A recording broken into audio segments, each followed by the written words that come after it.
Welcome to Chapter 6 Homework Overview, where we discuss about different methods in inventory and accounts receivable.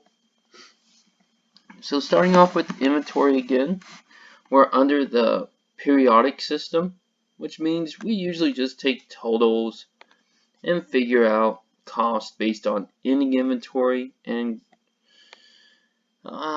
using three methods of FIFO, LIFO, and average cost.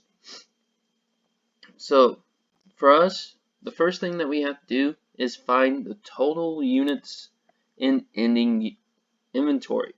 So what is our units in ending inventory? So when we read about Easy Slides, we find out that there's 95 Easy Slide snowboards that were sold. Right here, this is all that was available for sale, so a total of 134. So we would take 134 minus 95 to state that we have 39 units that are left in our warehouse.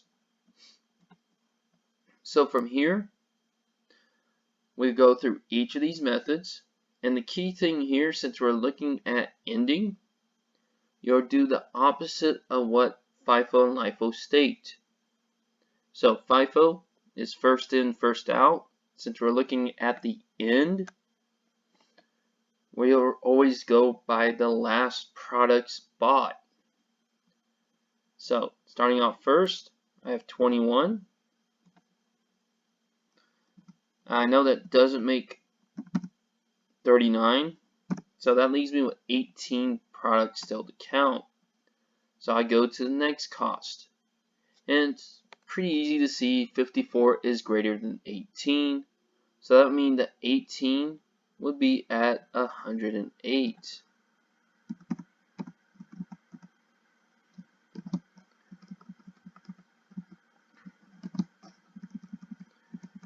Then all we need to do is add our 21 at 109.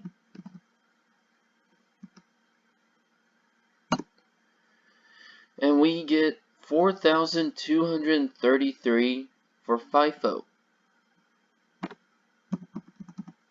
Now for cost of goods sold, all you have to do is take the total cost, so 14,395, and subtract our ending inventory cost. That will show us how much was the value of what we sold of the 95. So 10,162. Okay. Next, it's LIFO. And LIFO states for last in, first out. So again, since we sell the last products, the opposite that would be in ending inventory is the first products we purchased. So for this one, we start with 13. So again, we know that does not make 39. So we still have 26 products to count for in our warehouse. And again, we can obviously see 46 is greater than 26. So that would mean the 26 is at the 107. And then of course add your 13 at 104. So we're looking at 4,108. Okay. Again, we can always go and put the parentheses in.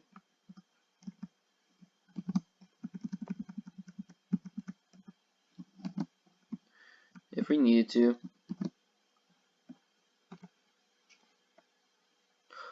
Ooh. Did I put them at the right? Where did I get 106? That's interesting. I put in 106 instead of 107. Alright, double check your numbers, guys. So that's 4,134. I don't know where I got 106. Okay. Yeah.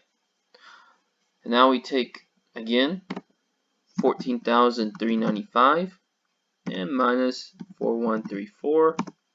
We're left at 10,261. Alright, now we're on to average cost. Average cost is actually pretty easy to go with. Again, we have 14,395. And we're going to divide by 134 for the total units. And double check. Yep. Alright. So now we got a long percentage. Well, we have to watch out what's in red here about rounding. And it says round the cost per unit by 3 decimal places. So cost per unit should be 107.425. And of course, since we're looking at ending inventory, we're going to times it by 39 units. And it comes out to 4,189.575, which they said round the final answer by 0 points. So of course the 5 is going to round the 9 up. So it's 41,000 or 4,190. Okay. Again, we can do the same. 14,395 minus 4,190. We're left with 10,205. And again, with average, make sure it falls in between FIFO and LIFO, which it does. And we should be good. Let's go ahead and submit.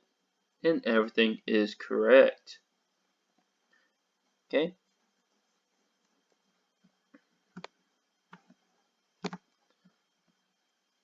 Next question.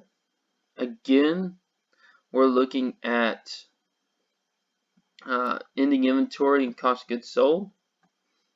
And this time they have it in a different format. Right now they have inventory of 126 to start out with, purchases of 400, purchase of 193, and then again inventory of 242. Okay, all of that inventory of 242, again, notice no cost. And that's our ending inventory. So again, FIFO, we got 242. And we're going to look, since we're doing ending inventory, the last. So 193 means we got 49 left.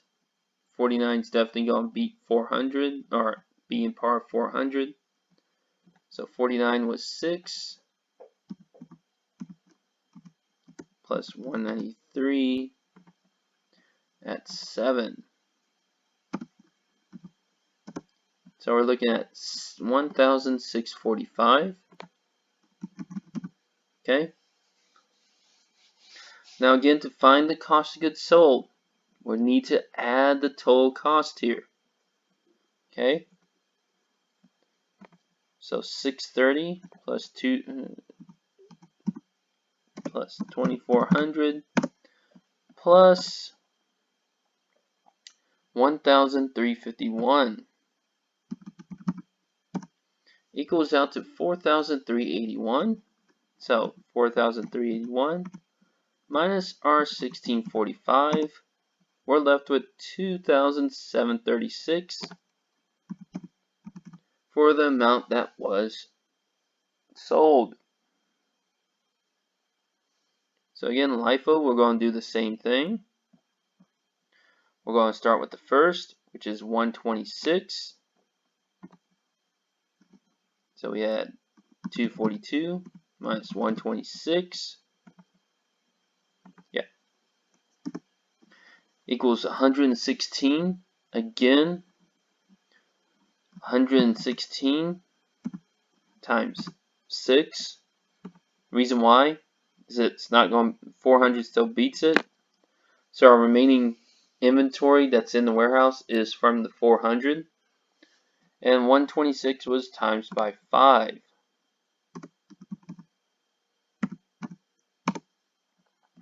We'll equal $1,326. Okay, and again, subtract your total cost minus basically our cost available for sale minus our ending inventory will come out to $3,055. Now it's time for the average.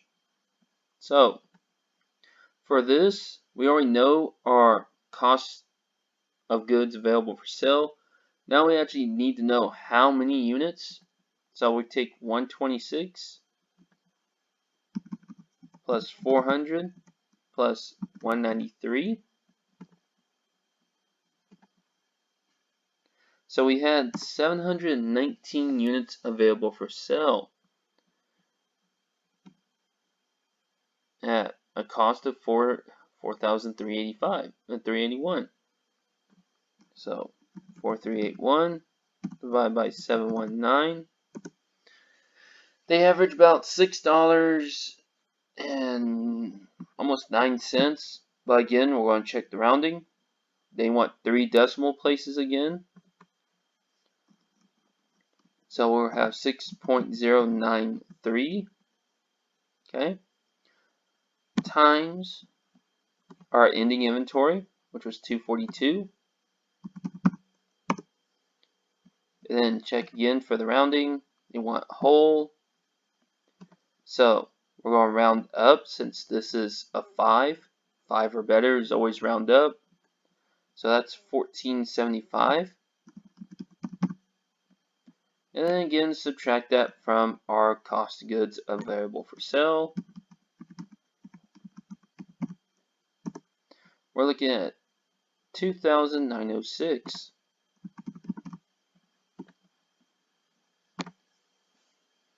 And that's it for question number 2.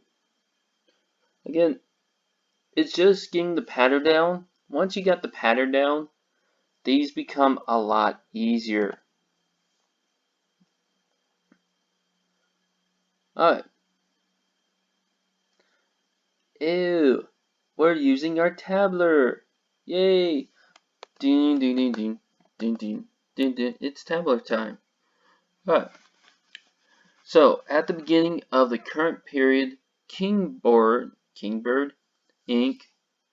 had balances in accounts receivable of 200,900.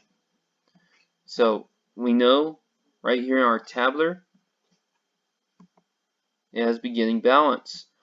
And be careful, again, it says enter negative accounts using a negative sign.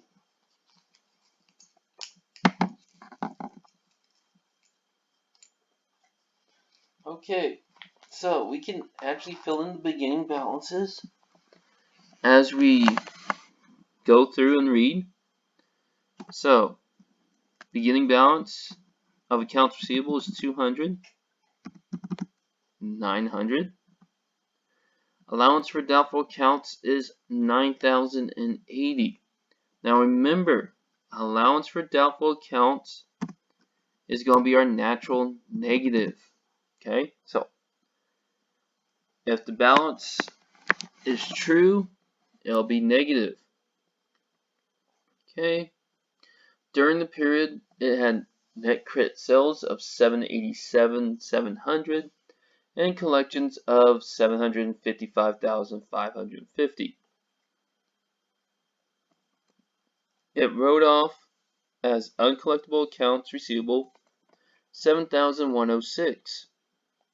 And uncollectible accounts are estimated to total 23,450 at the end of the period. Omit recording cost of goods sold. Okay. So, right here it already tells you enter the beginning balances of accounts receivable and allowance for doubtful accounts, which we did. So first is to record the sale and collections during the period. Alright. So, during the period, it had net credit sales of 787, $700 and collections of $755, $550. So it wants us to record all of this. So 787, 700 for our credit sales. Again, that's sales revenue.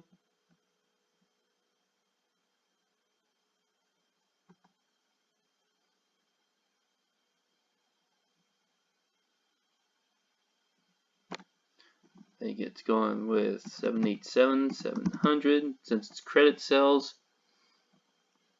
And then it's doing collections. So out of this, we've collected 755, 550, and usually you collect that by cash. Okay, I'm going to go ahead and use an attempt because I want to make sure this is on the right cell.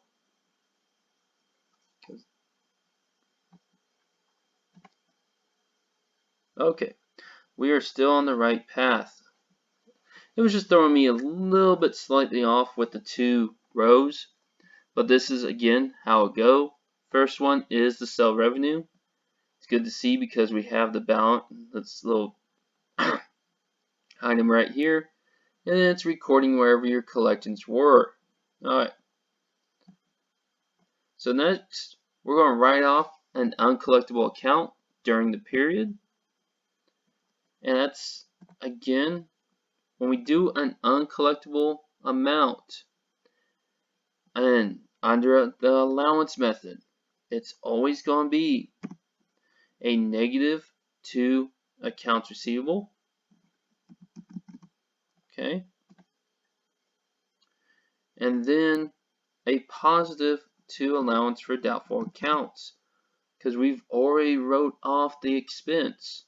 Okay, so everything now flows through allowance for doubtful accounts.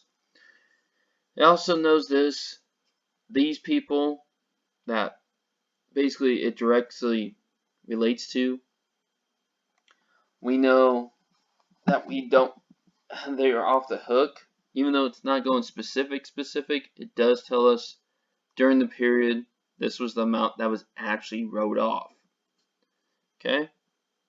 And then the last one is uncollectible accounts are estimating to a total of $23,450. I like how they do the ending balance right here. So $23,450 for us. So for this, we're going to have to basically find the difference right here and then find the difference to get to our total. So I have a positive 7106, subtract out 9080. Alright, so right now my allowance for doubtful accounts has a negative 1974. It is supposed to be at 23,450.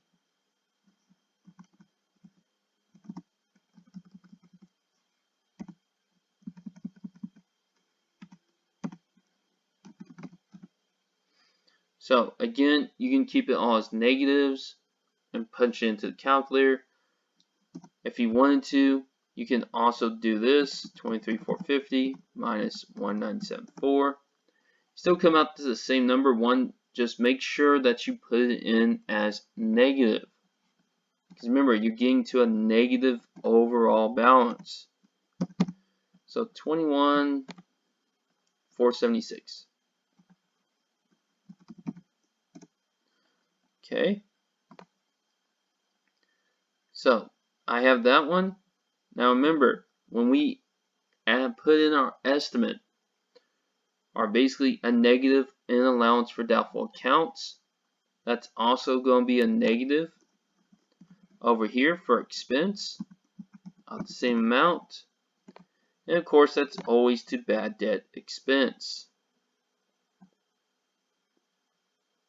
So now it wants us to find the balances. Now it already again gave us allowance for doubtful accounts. So now we have to do accounts receivable. So we're going to start out with 200 and 900 plus our sales, 787, 700. Oh, minus 755. A lot of fives in that number. And then we subtract out the ones that we basically wrote off. And we're looking at 225,944.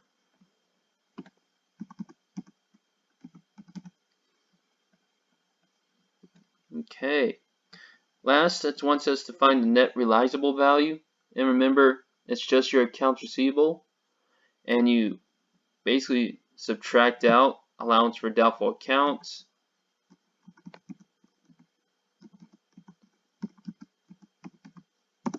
And we're looking at 204,468. Okay. Let's make sure we got it all in the same format. Did I not put that in correctly?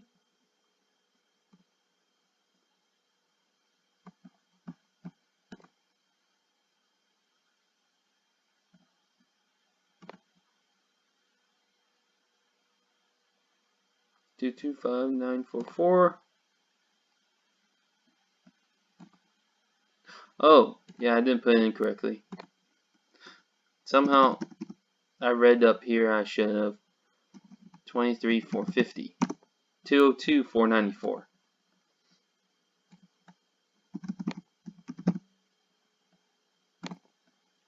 And there we go. So watch out, is the balance. Just make sure you put it in the calculator correctly. Okay, so that's question number 3. Now we move on to question number 4. Okay, so we have basically a comparative between FIFO and LIFO using the condensed income statements. So again, this is for 2017. So this looks like for the year ended. Yep. Since we have inventory all the way in January, they're all in different periods. We're going to have for the year ended. And for this, you could have gone back to your notes and basically start following it. But we have sales. And sales is not going to change between the two methods. In fact, it gives us the amount right here. 807, 800. Alright, next we figure out cost of goods sold. Now, they're only using this as a header. Okay, that's why there's no blanks here for numbers. So, again, to find cost of goods sold, we have to find beginning inventory, which again will be about the same.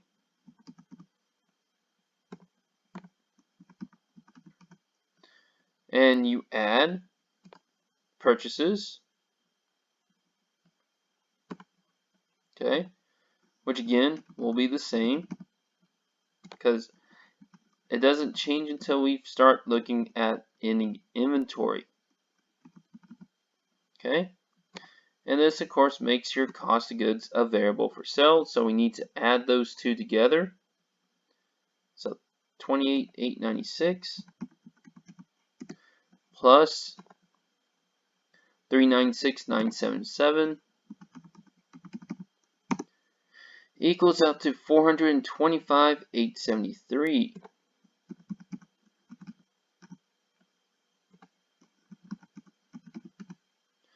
Okay, next, just like we've been doing, we have to subtract out the ending inventory cost.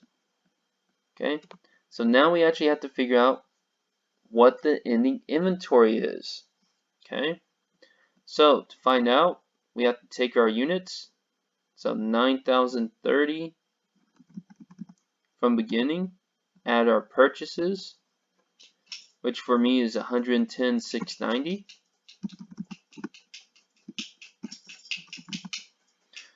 And then subtract out how many you sold. So we sold 99,820. So what's left in my warehouse at the end of the year is 19,900 units. So again, I can actually go through right here and do FIFO and LIFO. So again, starting first with FIFO, we start from the end and we have 16,770 units. So 19,900 minus 16,770 equals to 3,130 units still left. Check out the next one. And definitely it's going to be less than that. So the 3,130 is going to be multiplied at August 15th's rate, which was $3.60, plus the 16,770 at $3.90. So we're looking at an ending inventory of 76,671. Now let's go ahead and knock out LIFO. We'll just go step by step. So LIFO again, we start out first. Again, we had 19,900 units left.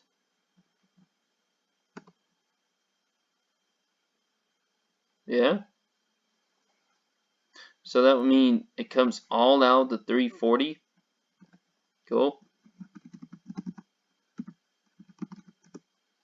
So 67,660. Okay. So once we subtract those, that'll be our cost of goods sold.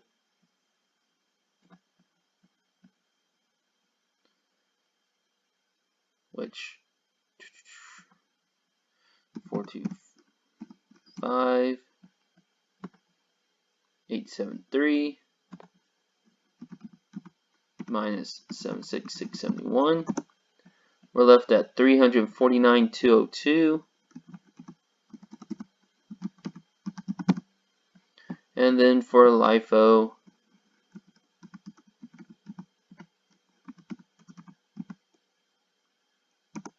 we're left at 358,213. Okay. Next, we figure out gross profit, which again is our net sales minus our cost of goods sold. So now it's taking 807, 800 minus what we figured out for cost of goods sold, 458, 598.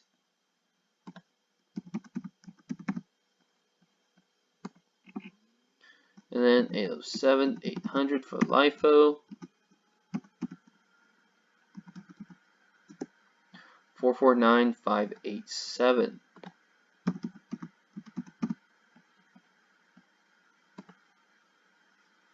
Yeah. Okay. Next, you have to take your operating expenses, and those are going to be the same for both. For me, operating expenses 123, 420.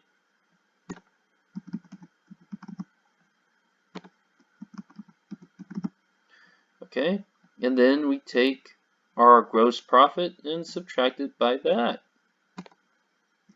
So 458, 598 minus 123, 420.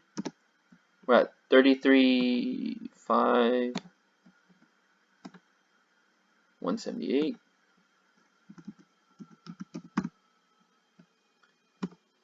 And then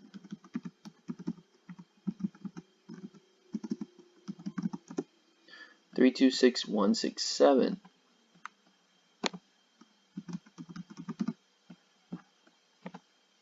Okay, so this of course is our income before income tax. So we have to figure out income tax expense. So again, looking up here, we find out income tax rate is 25%. So you take your income before and times it by 25%.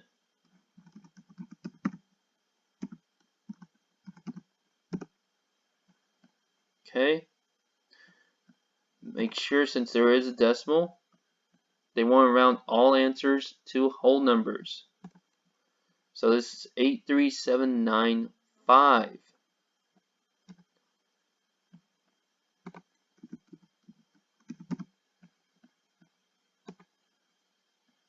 sure I put it in correctly.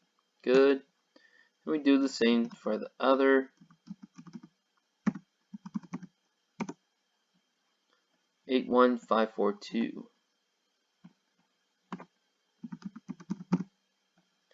Okay, finally we have made it to our net income, our loss, which is 33.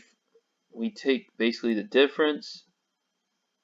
So 335,178 minus 83795. We're left with 251,383. What was it? 383. And then do it for LIFO.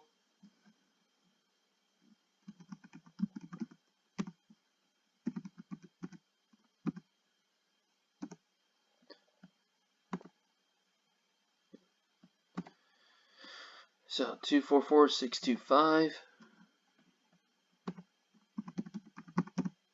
Okay.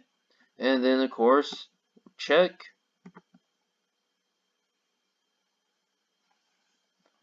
And it looks like I got off on LIFO.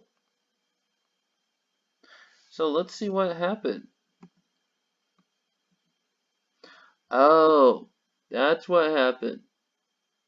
I made a common mistake. I only looked at the purchases. And everybody goes, y'all probably didn't look at the beginning inventory. Oops, my bad. So first off, we did all that, and we have to go back real quick and just fix an error. So here, this is why I also like this kind of calculator. We have 19,900 minus 9030, which equals out to 10,870. So that 10,870 is multiplied by 3.4. And since we already know the cost here, we can go ahead and add 28,896. Okay, so we should be at 65,854. Oh, I can't believe I made that mistake. But that does happen. Okay, and so we just follow the same thing.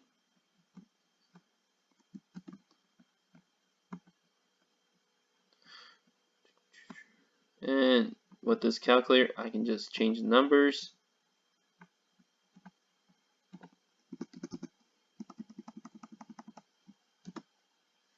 So that should be 360019.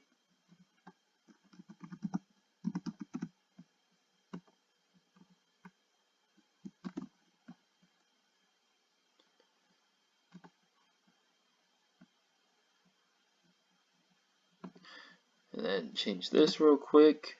So we should have 447781.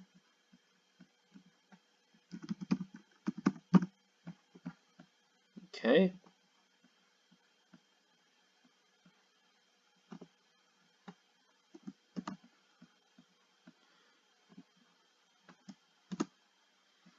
324361.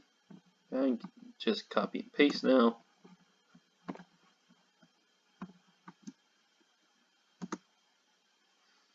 Okay. And then of course times that by 25.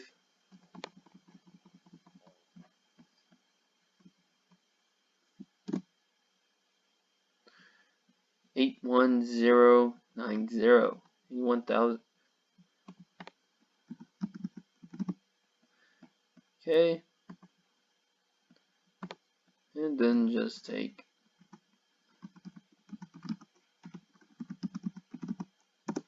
243,271.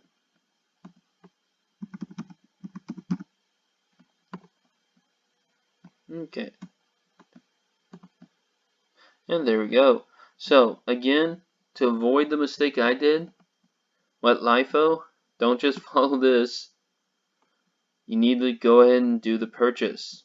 Okay, the beginning. Okay. So beginning inventory, then the first purchase. Alright. That leaves question 4 done. And we're on to our last question, which again is dealing with bad debt. It's not overly hard either, it looks like. So, here's the information related to Waterway Industries for 2017. Total credit sales was $1,480,000. Accounts receivable at December 31st. Bad debt written off.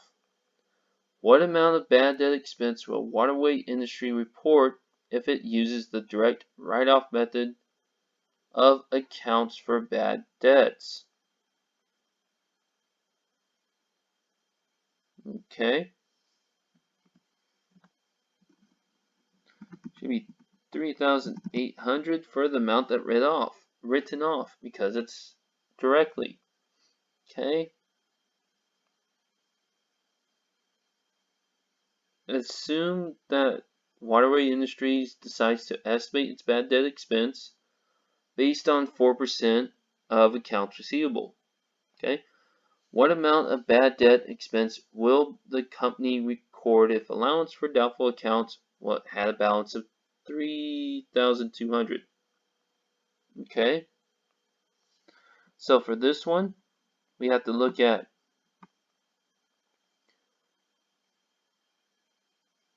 $740,000.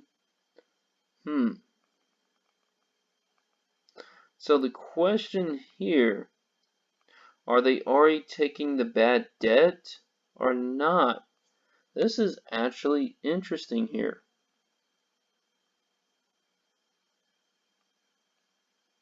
So I'm thinking they already took it since it's at the end. So we're going to do it both ways. We're going to do it the first way of actually taking the bad. Actually,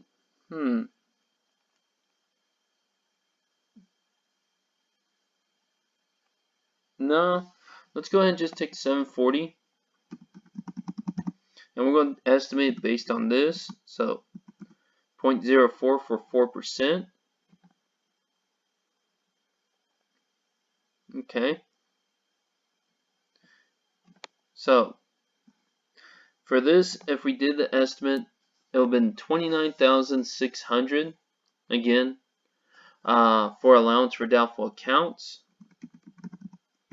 We would subtract out the current balance of 3,200. And so the bad debt that we would write off is 26,400. Now we're going to see about this. Again, I don't know if they already written off these or we're going to have to figure it out.